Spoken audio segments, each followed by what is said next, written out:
33వ వార్డులో TDP, Janasena, BJP కార్యకర్తలందరూ, కార్యకర్తలందరూ ప్రచారం చేయడం మొదలుపెట్టారు. ప్రచారం ఒకసారి మీరందరూ అట్లా వీడియోతో ఆ జనాలను చూడండి, ఎంత కోలాహలంగా ప్రచారం జరుగుతుంది. ఈ ప్రచారాన్ని చూసే విజయము శ్రీ కందుల నారాయణ రెడ్డి గారి విజయం కన్ఫామ్ అయిపోయింది. మొన్న నామినేషన్ చేసిన రోజు ర్యాలీ చాలా అద్భుతంగా జరిగి అక్కడ సగం విజయం అయిపోతే ఈ ప్రచారం ఉత్సాహం చూడండి, ప్రజలలో కానీ కార్యకర్తల్లో కానీ ఎంతో ఉత్సాహం. ఈ ఉత్సాహమే సగం విజయం సాధించినట్టే నారాయణ రెడ్డి గారు. అలాగే ఈ వైసీపీ ప్రభుత్వము పాత మేనిఫెస్టోల్లో పేద మధ్యతరగతి కుటుంబాలు బలి అయిపోయింది. ఎందుకంటే బస్ ఛార్జీలు పెంచడము ఒక బటన్ నొక్కడము,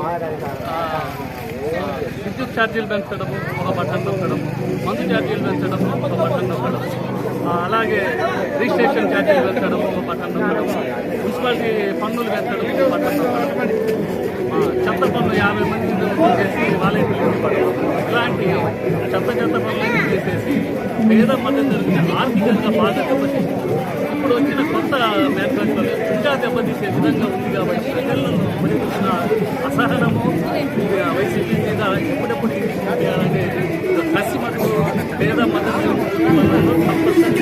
మధ్యతరగతి కుటుంబాలని వాళ్ళ జీవితాలని ధ్వంసం చేసినటువంటి ప్రభుత్వం త్వరలో 13వ తారీఖు వచ్చే నెల 13వ తారీఖు కొట్టబోతుందని సందర్భంగా అత్యధిక మెజార్టీతో శ్రీ కందుల నారాయణ రెడ్డి గెలిపించేస్తారు.